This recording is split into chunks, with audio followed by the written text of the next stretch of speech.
Hello friends, हम लोग BSSC inter level और सीजीएल के लिए एमसीक्यूज़ देख रहे थे और ये मिडावल हिस्ट्री से है।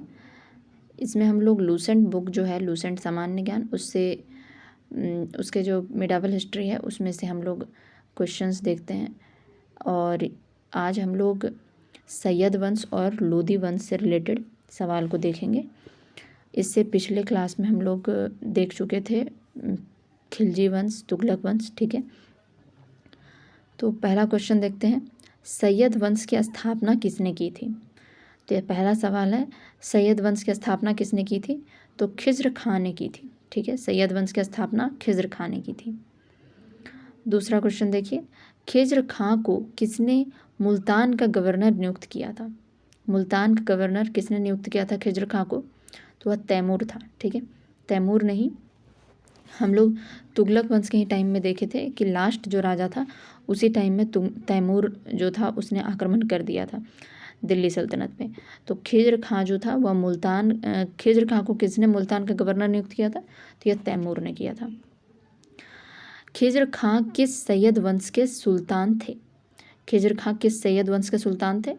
तो यह सुल्तान थे पहले। ठीक है, तो खिज्र खां किस नहीं लिखना चाहिए, लिखना चाहिए था खिज्र खां सैयद वंश के कितने नंबर वाले, मतलब ये पहले सैयद वंश के सुल्तान थे। ठीक है, मतलब सबसे पहला नंबर इन्हीं का था। ठीक है, तो यह पहले सुल्तान थे। सैयद वंश का कौन सा सुल्तान यमुना के किनारे व्यापार का आयोजन करता था।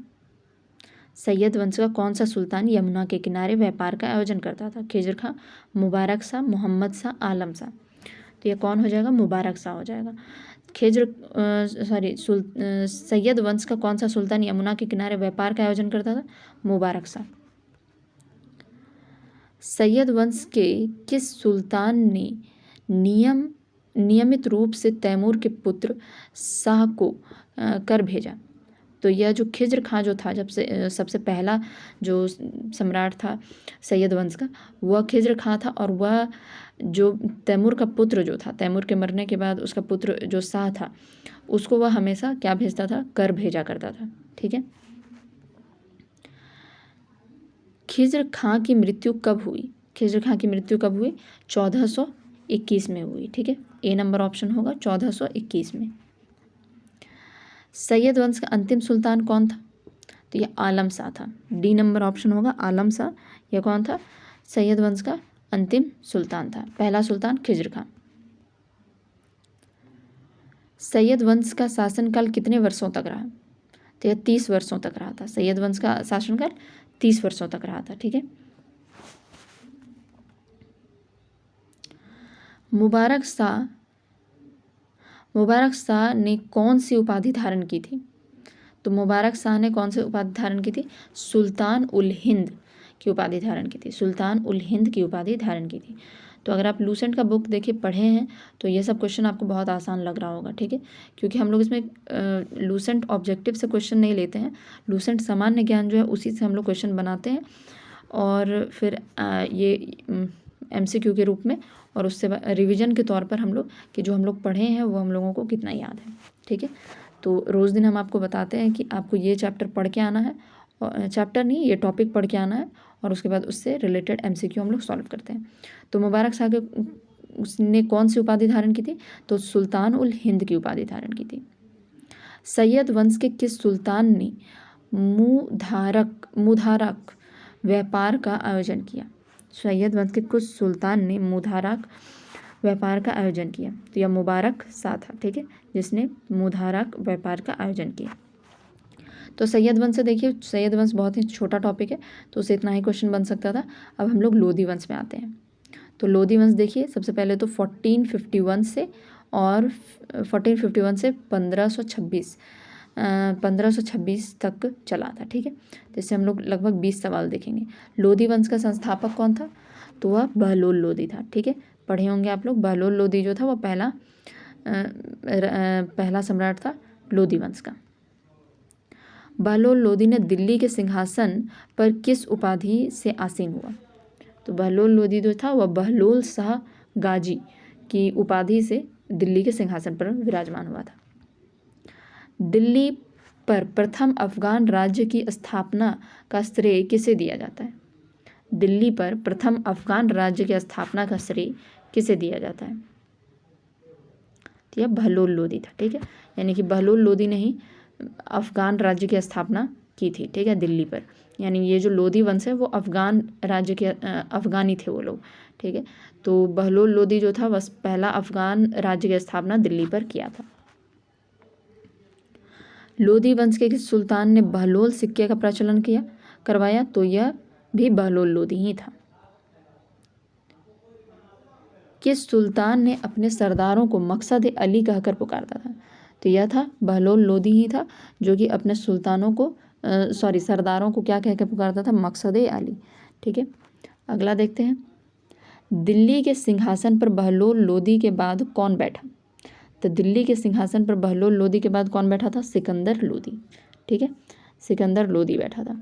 हम लोग इसमें जल्दी जल्दी क्वेश्चन करते हैं ताकि आपको ये रिवीजन पर्पस के लिए आप टॉपिक देते हैं, टॉपिक पढ़ के आइए और यहाँ पर देखिए कि आपके कितने क्वेश्चन सही हो रहे हैं। तो जल्दी जल्दी क्वेश्चन को लगाया कीजिए। अगर आपको लगता है कि ज़्यादा जल्दी हो रहा है तो आप रोक कर भी पॉज करके आंसर दे सकते हैं।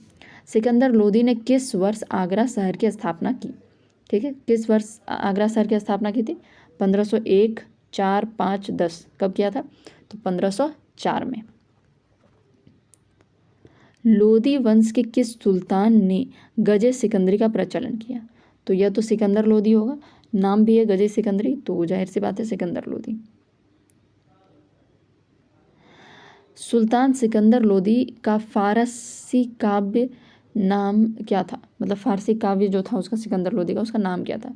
तो गुल रुखी नाम था, ठीक है, गुल रुखी। सिकंदर लोदी ने किस आयुर्वेद ग्रंथ का फारसी में अनुवाद करवाया? तो फरहंगे सिकंदरी, ठीक है, डी नंबर ऑप्शन होगा। फरहंगे सिकंदरी का अनुवाद जो था वह आयुर्वेद ग्रंथ था, उसका अनुवाद फारसी में करवाया था सिकंदर लोदी ने। सिकंदर लोदी ने किस स्थान को अपनी राजधानी बनाया? तो यह कौन था? आगरा। उसने आगरा बसाया था 1504 ईस्वी में और वहीं पर वह उसको राजधानी बनाया। लोदी वंश के किस सुल्तान ने नागरकोट के ज्वालामुखी मंदिर की मूर्ति को तोड़कर कसाईयों को दे दिया था?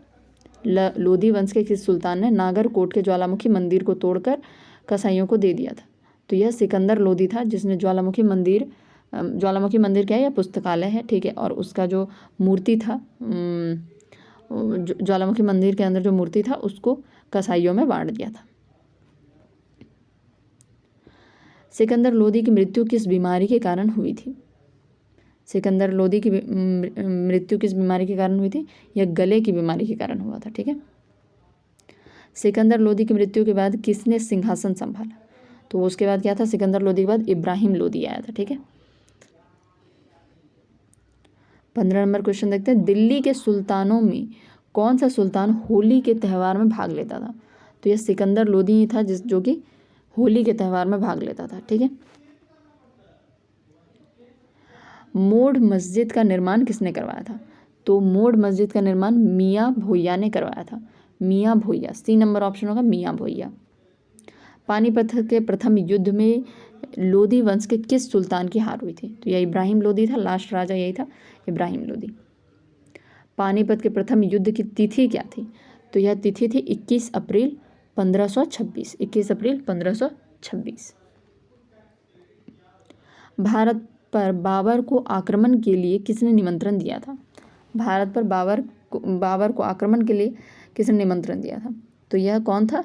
दौलत खां लोदी था, ठीक है, दौलत खां लोदी था जिसने बाबर को आमंत्रित किया था कि तुम आओ और ये जो लोदी वंश है इसको ख़त्म करो। तो वह बाबर आके पानीपत की लड़ाई किया इब्राहिम लोदी के साथ और दिल्ली सल्तनत ख़त्म कर दिया और उसके बाद शुरू होता है मुगल वंश। लोदी वंश का अंतिम सुल्तान कौन था? तो लोदी वंश का अंतिम सुल्तान था इब्राहिम लोदी, इसी को पराजित किया था बाबर ने। चलिए, तो यह सैयद वंश और लोदी वंश कंप्लीट हो गया है। अब हम लोग देखते हैं आगे जो प्रशासनिक कुछ चीज़ दिया हुआ था वो सब हम लोग देखते हैं, ठीक है, उससे भी क्वेश्चन बनते हैं। कौन सा मंत्री राजस्व विभाग का प्रमुख था? तो राजस्व विभाग का प्रमुख कौन होता था? यह था वजीर, ठीक है। ये बॉक्स में दिया हुआ पिंक डब्बा बना के, ठीक है, तो आप लूसेंट बुक में देखेंगे तो ये बॉक्स में बना के दिया हुआ है, जिससे बहुत सारा क्वेश्चन पूछा जाता है, इसलिए आपको याद रहना चाहिए कि कौन सा मंत्री राजस्व विभाग का प्रमुख था। तो यह वजीर था। प्रांतों और अन्य विभागों से प्राप्त आय और व्यय का लेखा जोखा कौन रखता था। तो यह कौन था, मुशर्रिफ ए मुमालिक। प्रांतों और अन्य विभागों से प्राप्त आय एवं व्यय का लेखा जोखा रखता था मुशर्रिफ ए मुमालिक। उधार कोषाध्यक्ष का कार्यभार किसके पास होता था। उधार कोषाध्यक्ष का कार्यभार किसके पास होता था, यानी कोषाध्यक्ष के जिसके पास उधार का ब्यौरा रहता था वह कौन था, मजूमदार। ठीक है, तो देखिए लास्ट में मजूमदार में अदार है और उधार है, उधार कोषाध्यक्ष। तो इस तरीके से आप याद रख सकते हैं कि आधार और उधार। ठीक है। सैन्य विभाग का प्रमुख कौन था, सैन्य विभाग का प्रमुख था अरीज ए मुमालिक। ठीक है, ये जितना भी विभाग है इसको बहुत अच्छे से आपको याद रखना है। सैन्य विभाग का जो प्रमुख था वह अरीज ए मुमालिक। ठीक है। धर्म और दान विभाग का कौन होता था, सद्र, ये सद्र लिखना चाहिए, या सद्र उस सुदूर। ठीक है, बी नंबर ऑप्शन हो जाएगा, सद्र उस सुदूर। सुल्तान के बाद न्याय का सर्वोच्च अधिकारी कौन होता था। सुल्तान के बाद न्याय का सर्वोच्च अधिकारी काजी उल कजात। तो काजी सब हम लोग जानते हैं न्याय करने के लिए होता है, तो काजी उल कजात। गुप्तचर विभाग का प्रमुख अधिकारी कौन था। तो गुप्तचर विभाग कौन सा है, बरीद ए मुमालिक। बरीद ए मुमालिक गुप्तचर विभाग का। सुल्तान की व्यक्तिगत सेवाओं की देखभाल कौन करता था। तो यह कौन था, वकील दर। वकील दर जो था सुल्तान की व्यक्तिगत सेवाओं की देखभाल करता था। दान और दास विभाग का प्रमुख कौन था, तो वह था दीवाने खैरात। ठीक है, दास विभाग हम लोग पहले भी देखे थे, यह क्वेश्चन पहले भी पिछले वीडियो में आ चुका है कि दीवाने खैरात जो था वह दासों के लिए और दान के लिए होता था, महिलाओं को दान वान देने के लिए, जो थोड़ा मतलब कि कमज़ोर महिलाएं होती हैं उन लोगों को दान देने के लिए दीवाने खैरात विभाग था। पेंशन विभाग का प्रमुख कौन था, वह था दीवाने इस्तिहाक। दीवाने इस्तिहाक। अब अगला क्वेश्चन देखते हैं, दीवाने मुख्तराज का गठन किस सुल्तान ने किया था। यह वित्त विभाग था। दीवाने मुख्तराज किस सुल्तान ने किया था, तो यह मोहम्मद बिन तुगलक था। मोहम्मद बिन तुगलक ने दीवाने मुख्तराज का गठन किया था। दीवाने को, यह क्वेश्चन हम लोग पहले भी देख चुके हैं, यह भी मोहम्मद बिन तुगलक ने स्थापना किया था। दीवाने अर्ज सैन्य विभाग का गठन, तो यह बलबन ने किया था। सैन्य विभाग का गठन दीवाने अर्ज। ठीक है, बलबन ने। दीवाने खैरात कौन था, तो यह दीवाने खैरात दान विभाग का गठन किसने किया था, तो यह फिरोज शाह तुगलक, यानी कि डी नंबर ऑप्शन होगा, फिरोज शाह तुगलक। ठीक है, तो इतना क्वेश्चन। अभी हम लोग और एक पार्ट आएगा जिसमें कि मुगल वंश से दिल्ली सल्तनत से रिलेटेड एक और पार्ट आएगा। ठीक है, तो उसके लिए आप इंतज़ार कीजिए। अब हम लोग नेक्स्ट वीडियो में मिलते हैं। Thank you.